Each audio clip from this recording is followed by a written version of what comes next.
ಕೋಮಲ್, ನನ್ ವಯಸ್ಸು 9 ವರ್ಷ. ನನ್ಗೆ ನನ್ ಸ್ಕೂಲ್ ಅಂದ್ರೆ ಪಂಚಪ್ರಾಣ. ನನ್ ಕೆಲವು ಫ್ರೆಂಡ್ಸ್ ತಂಟೆಕೋರ್ರು, ಹಾಗೆ ನಾನು ಕೀಟ್ಲೆ ಮಾಡೋಳೆ. ಅಮ್ಮ ತುಂಬಾ ಸ್ಟ್ರಿಕ್ಟು, ಆದ್ರೆ ಅಪ್ಪ ಅಂತಾರೆ ಅದ್ರಲ್ಲೇನು, ನಿನ್ ಕಾಳಜಿ ಅವಳೇ ತಾನೇ ವಹಿಸೋದು. ಆದ್ರೂ ನನ್ಗೆ ಪಪ್ಪ ಅಂದ್ರೆ ಜಾಸ್ತಿ ಇಷ್ಟ. ಅರೆ ಬಕ್ಷಿ, ಬಾರಯ್ಯ ಬಾ. ಅಪ್ಪನ ಓಲ್ಡ್ ಫ್ರೆಂಡ್ ಬಕ್ಷಿ ಅಂಕಲ್ ಮತ್ತು ಆಂಟಿ ನಮ್ ಪಕ್ಕದ ಮನೆಯವರು. ಹಲೋ, ಯಾರಿದು ಮುದ್ದು ಮುದ್ದು ಹುಡುಗಿ? ಅವ್ರ ಮನೆಯಲ್ಲಿ ಮಕ್ಕಳಿರ್ತಿದ್ರೆ ನಾನ್ ಅವ್ರ ಜೊತೆ ಆಡ್ಬೋದಿತ್ತು. Thank you. ಇವತ್ ಬಕ್ಷಿ ಅಂಕಲ್ ನನ್ ಸ್ಕೂಲ್ ಡ್ರಾಪ್ ಮಾಡ್ತಿದ್ದಾರೆ. ಅಪ್ಪನಿಗೆ ಆಫೀಸ್ಗೆ ಲೇಟ್ ಆಗಿತ್ತಲ್ವಾ, ಅದಕ್ಕೆ. ಅಂಕಲ್ ಬಾಳ್ ಒಳ್ಳೆಯವರು. ಆಂಟಿ ಬ್ಯುಸಿ ಇರ್ತಾರೆ. ಅಂಕಲ್ ಮನೆಯಿಂದಲೇ ಕೆಲಸ ಮಾಡೋದು. ಅವ್ರ ಮನೇನು ತುಂಬಾ ತುಂಬಾ ಚೆನ್ನಾಗಿದೆ. Wow, unicorn. ನೀನಿಟ್ಕೋ, ಚೆನ್ನಾಗಿದೆಯಲ್ಲ. ನಾನು ಕೊಟ್ಟೆ ಅಂತ ಹೇಳಮ್ಮಂಗೆ. ಇಲ್ಲಾಂದ್ರೆ ಹೇಳೋದೇ ಬೇಡ ಬಿಡು. ಅಪ್ಪ ಕೂಡ ಅಷ್ಟ ಆಡೋಲ್ಲ ನನ್ ಜೊತೆ. ಬಕ್ಷಿ ಅಂಕಲ್ ತುಂಬಾನೇ ಮಸ್ತಿ ಮಾಡ್ತಾರೆ. ಎಲ್ಲಿ ನನ್ ಮುದ್ದಿನ ಗೊಂಬೆ? ಕಾಣ್ತಾನೆ ಇಲ್ವಲ್ಲ. ಇಲ್ಲಿದ್ದಾಳೆ, ಸಿಕ್ಕಾಕೊಂಡ್ಬಿಟ್ಲು. ಒಂದಿನ ನಾವು ಐಸ್ ಗೋಲಾ ತಿಂದ್ವಿ. ಪ್ಲೀಸ್ ಅಮ್ಮಂಗ್ ಹೇಳ್ಬೇಡ, ಕೋಪಿಸ್ಕೋತಾರಲ್ಲ, ಅವ್ರು ತುಂಬಾ ಸ್ಟ್ರಿಕ್ಟು. ಅಮ್ಮಂಗೆ ಹೇಳ್ಬೇಕು ಅಂತಿದ್ದೆ, ಆದ್ರೆ ಹೆದರ್ತಿದ್ದೆ. ಅದ್ರಲ್ಲೇನು, ಗೋಲಾ ಅಷ್ಟೇ ತಾನೆ, ನನ್ನೆಲ್ಲ ಫ್ರೆಂಡ್ ತಿಂತಾರೆ. ಕೇಳು, ಇವತ್ತು ಹೊಸ ಗೇಮ್ ಆಡೋಣ. Secret game. ಹಾ, ಮಜಾ ಬರುತ್ತೆ. ಬಾ ನನ್ ಜೊತೆ.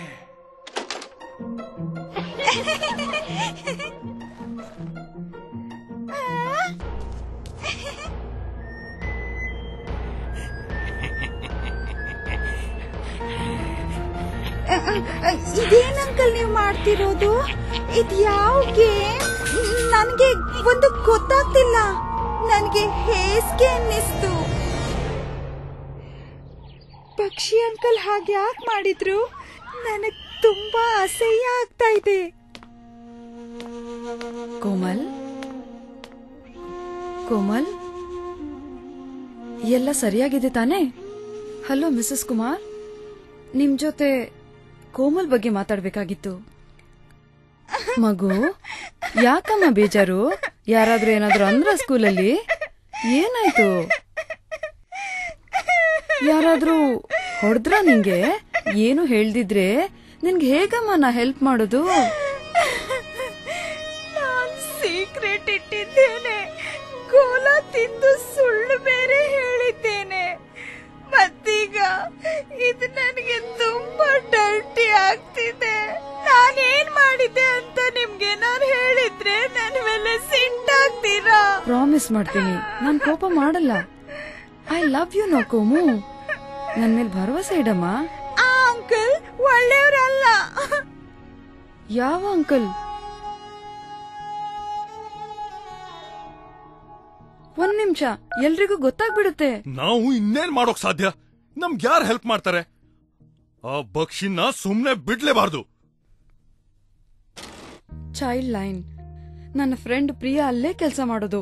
ಅವರು ಮಕ್ಕಳಿಗೆ ಹೆಲ್ಪ್ ಮಾಡ್ತಾರೆ. 10, 9, 8. ಹಲೋ ಕೋಮಲ್, ನಿನಗಾಗಿರೋ ಅನ್ಯಾಯದಲ್ಲಿ ನಿಂದೇನೂ ತಪ್ಪಿಲ್ಲ.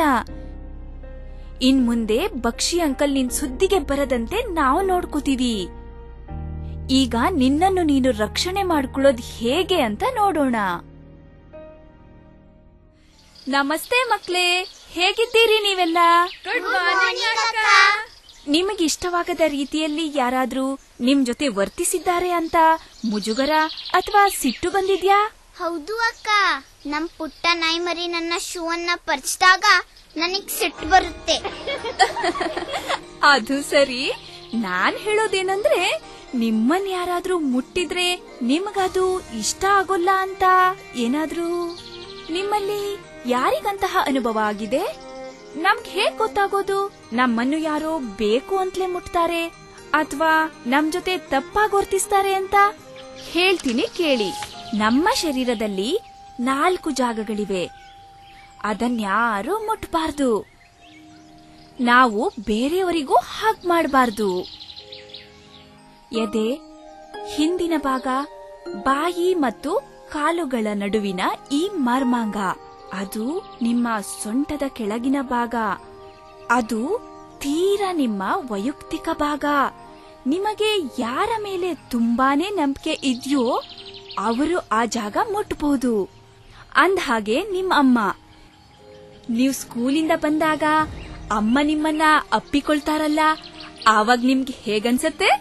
ಛೀ, ಒಮ್ಮೊಮ್ಮೆ ಅಮ್ಮನ ಮೈಯಿಂದ ಪಲ್ಯದ ವಾಸನೆ ಬರುತ್ತೆ. ಆದ್ರೆ ನಿನ್ಗೆ ಹಿತ ಅನ್ಸೋದಿಲ್ವಾ? ಹಾ ಹೌದು. ನಿಮ್ಮ ಅಮ್ಮ ಆ 4 ಜಾಗಗಳನ್ನು ಸ್ನಾನ ಮಾಡಿಸುವಾಗ ಮುಟ್ಬಹುದು. ಅಥವಾ ಡಾಕ್ಟರ್ ಅಂಕಲ್ ನಿಮ್ಮನ್ನು ಪರೀಕ್ಷಿಸುವಾಗ ನಿಮ್ಮ ಅಮ್ಮ ಅಥವಾ ಅಪ್ಪನ ಎದುರಲ್ಲಿ ಮುಟ್ಬಹುದು. ಇಂತಹ ಸಮಯದಲ್ಲಿ ಮಾತ್ರ ಸ್ಪರ್ಶ ನಿಮ್ಮನ್ನು ಸುರಕ್ಷಿತವಾಗಿಡಲು ಸಾಧ್ಯ. ಪ್ರೀತಿ ಮತ್ತು ಆರೈಕೆ ಮಾಡುವವರು ಮುಟ್ತಾರಲ್ಲ, ಅದನ್ನ ಸೇಫ್ ಟಚ್, ಸುರಕ್ಷಿತ ಸ್ಪರ್ಶ ಅಂತಾರೆ. ಒಂದ್ ವೇಳೆ ನಿಮ್ಮ ಆ 4 ಜಾಗಗಳನ್ನು ಬೇರೆ ಯಾರಾದ್ರೂ ಮುಟ್ಟಿದ್ರೆ ಅದು ತಪ್ಪು. ಆವಾಗ ನಾಚಿಕೆ, ಭಯ, ಮುಜುಗರ ಅಥವಾ ಔದಾಸೀನ್ಯದ ಅನುಭವ ಆಗುತ್ತದೆ. ಯಾರಾದ್ರೂ ನಿಮ್ಗೆ ಹೇಸಿಗೆ ಫೋಟೋ ಅಥವಾ ಫಿಲ್ಮ್ ತೋರಿಸಿದ್ರೆ ನಿಮ್ಮ ಬಟ್ಟೆ ಬಿಚ್ತಾರೆ ಅಥವಾ ನಿಮ್ಮುಂದೆ ಅವರ ಗುಪ್ತಾಂಗ ಮುಟ್ತಾರೆ. ಇವೆಲ್ಲ ನಿಮ್ಗೆ ಅಪಾಯ ತರುವಂತದ್ದು. ಇದಕ್ಕಂತಾರೆ ಅನ್ಸೇಫ್ ಟಚ್, ಅಸುರಕ್ಷಿತ ಸ್ಪರ್ಶ. ಕೆಲವರು ನಿಮ್ಗದು ಒಳ್ಳೇದಲ್ಲ, ನಿಮ್ಗೆ ಆಗೋದಿಲ್ಲ ಅಂತ ಗೊತ್ತಿದ್ದು ಮಾಡ್ತಾರೆ. ಯಾರಾದ್ರೂ ಈ 4 ಜಾಗಗಳನ್ನ ಮುಟ್ಟಿದ್ರೆ ನೀವೇನ್ ಮಾಡ್ತೀರಿ? ಹಾಗಾದ್ರೆ ನೀವೇನ್ ಮಾಡ್ತೀರಾ? ಯಾರಾದ್ರೂ ನಿಮ್ಮ ಈ 4 ಜಾಗಗಳನ್ನು ಮುಟ್ಟಿದ್ರೆ ನೀವು ಜೋರಾಗಿ ಕಿರಿಚಬೇಕು, ಇಲ್ಲ ಇಲ್ಲ, ಅಲ್ಲಿಂದ ಓಡಿ ಹೋಗಿ ನೀವ್ ಯಾರನ್ನ ನಂಬ್ತೀರೋ ಅವರಿಗೆ ತಿಳಿಸ್ಬಿಡಿ. ಅವ್ರು ಯಾರು? ನೀನೇ ಹೇಳು, ನೀನ್ ಯಾರನ್ನ ನಂಬ್ತಿ? ನನ್ನ ಮರಿನ. ಹಾ, ನಿನ್ ನಾಯಿ ಮರಿಗೆ ಹೇಳು. ಆದ್ರೆ ಅದು ನಿನ್ನನ್ನು ಅರ್ಥ ಮಾಡಿಕೊಳ್ಳುತ್ತಾ? ಅದು ನಿನ್ಗೆ ಸಹಾಯ ಮಾಡುತ್ತಾ? ನಂಗೆ ನನ್ನ ಅಮ್ಮ ಮತ್ತು ಟೀಚರ್ ಮೇಲೆ ಭರವಸೆ ಇದೆ. ನಿಮ್ಮ ಮುಟ್ಟಬಾರದ ಜಾಗವನ್ನು ಮುಟ್ಟಿದ ತಕ್ಷಣ ಇಲ್ಲ, ಆಗೋಲ್ಲ ಅಂತ ಪ್ರತಿಭಟಿಸಿ. ಆಮೇಲೆ ನಂಬಿಕೆ ಇದ್ದೋರಲ್ಲಿ ಹೋಗಿ ಹೇಳಿ. ನಿಮ್ ಮಾತು ಅವರಿಗೆ ಸೂಕ್ಷ್ಮವಾಗಿ ಅರ್ಥವಾಗುವ ತನಕ ಹೇಳಿ. ನಿಮಗೆ ನಂಬಿಕೆ ಇರುವವರಲ್ಲಿ, ಅಂದ್ರೆ ಅಪ್ಪ ಅಥವಾ ಅಮ್ಮ ಅವರಲ್ಲಿ ಹೇಳಿ. ನೀವು ಇತರರಿಗೂ ಸಹಾಯ ಮಾಡಬಹುದು. ನಿಮಗೆ ಚೈಲ್ಡ್ ಲೈನ್ ಬಗ್ಗೆನೂ ಗೊತ್ತಾಗ್ಬೇಕು. 1098ಕ್ಕೆ ಕಾಲ್ ಮಾಡಿ ಹೆಲ್ಪ್ ಕೇಳಿದ್ರೆ ಒಬ್ಬ ಭರವಸೆಯ ವ್ಯಕ್ತಿ ನಿಮಗೆ ಹೆಲ್ಪ್ ಮಾಡಲು ಬರ್ತಾರೆ. ಯಾವಾಗ್ಲೂ ನೆನ್ಪಿಟ್ಕೊಳ್ಳಿ, ಯಾರಾದ್ರೂ ನಿಮ್ಮ ಮುಟ್ಟಬಾರದ ಜಾಗ ಮುಟ್ಟಿದ್ರೆ ಅದು ನಿಮ್ಮ ತಪ್ಪಲ್ಲ, ಅದು ಅಂಥ ತಪ್ಪು ಮಾಡಿದವರದ್ದೇ ತಪ್ಪು. ನೀವು ಹೆದರಲೂಬಾರ್ದು, ಹಿಂಜರಿಯಲೂಬಾರ್ದು. ನಿಮ್ಮ ಮೇಲೆ ತಪ್ಪೆಸಗುವಾಗ ಏನಂತೀರಾ? ಚಿಂತಿಸ್ಬೇಡಿ, ನೀವು ಸೇಫ್ ಆಗಿದ್ದೀರಿ. ಏನಾಯ್ತು ಅಂತ ನನ್ಗೆ ಹೇಳಿ ಅಷ್ಟೇ. ನೆನ್ಪಿರ್ಲಿ, ನೀವು ಅಥವಾ ನಿಮ್ಮ ಫ್ರೆಂಡ್ ಇಂಥ ಪರಿಸ್ಥಿತಿಯಲ್ಲಿ ಸಿಕ್ಕಾಕೊಂಡ್ರೆ ಹೆಲ್ಪ್ ತಗೊಳ್ಳಿ. ನನಗೆ ಫೋನ್ ಮಾಡಿ 1098ಕ್ಕೆ. ಚೈಲ್ಡ್ ಲೈನ್ ನಿಮ್ಮ ಸಹಾಯಕ್ಕೆ ಧಾವಿಸುತ್ತಾರೆ.